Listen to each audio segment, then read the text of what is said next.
गुर्बत दी चस। एक गांव में गरीब नाई रहा करता था जो एक दरख्त के नीचे कुर्सी लगा के लोगों की हजामत करता। मुश्किल से गुजर बसर हो रही थी। उसके पास रहने को ना घर था, ना बीवी थी, ना बच्चे थे।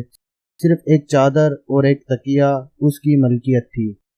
जब रात होती तो वो एक बंद स्कूल के बाहर चादर बिछाता, तकिया रखता और सो जाता। एक दिन सुबह के वक्त गांव में सैलाब आ गया। उसकी आंख खुली तो हर तरफ शोरगुल था। वो उठा और स्कूल के साथ बनी टंकी पर चढ़ गया। चादर बिछाई, दीवार के साथ तकिया लगाया और लेटकर लोगों को देखने लगा। लोग अपना सामान, घर की कीमती अशिया लेकर भाग रहे थे। कोई नकदी लेकर भाग रहा है, कोई जेवर, कोई बकरियां तो कोई कुछ कीमती अशिया लेकर भाग रहा है। उसी दौरान एक शख्स भागता आ रहा था।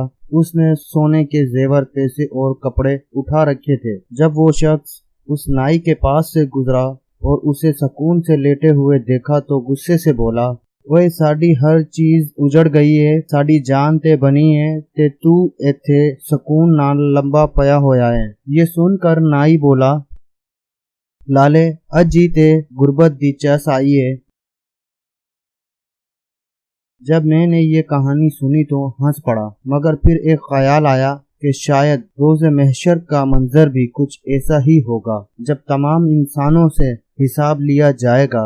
एक तरफ गरीबों का हिसाब हो रहा होगा, 2 वक्त की रोटी, कपड़ा, हकूक अल्लाह और हकूक अल अबाद। एक तरफ अमीरों का हिसाब हो रहा होगा, प्लाजे, दुकानें, फैक्ट्रियां, गाड़ियां, बंगले, सोना और जेवरात, मुलाजिम, पैसा, हलाल, हराम, ऐशो आराम, ज़कात, हकूक अल्लाह, हकूक अल अबाद। इतनी चीज़ों का हिसाब किताब देते हुए पसीने से शरोबोर और खौफ से थर-थर कांप रहे होंगे। तब शायद इसी नाई की तरह गरीब उन अमीरों को देख रहे होंगे, चेहरे पर एक अजीब सा सुकून, और शायद दिल ही दिल में कह रहे होंगे, अजीब ते गुर्बत दी चस आई है। अल्लाह ताला से दुआ है कि हमें हर नेमत का शुक्र अदा करने की और अल्लाह की रजा के मुताबिक इस्तेमाल और तकसीम करने की तौफीक अता फरमाए। आमीन या रब्बुल आलमीन।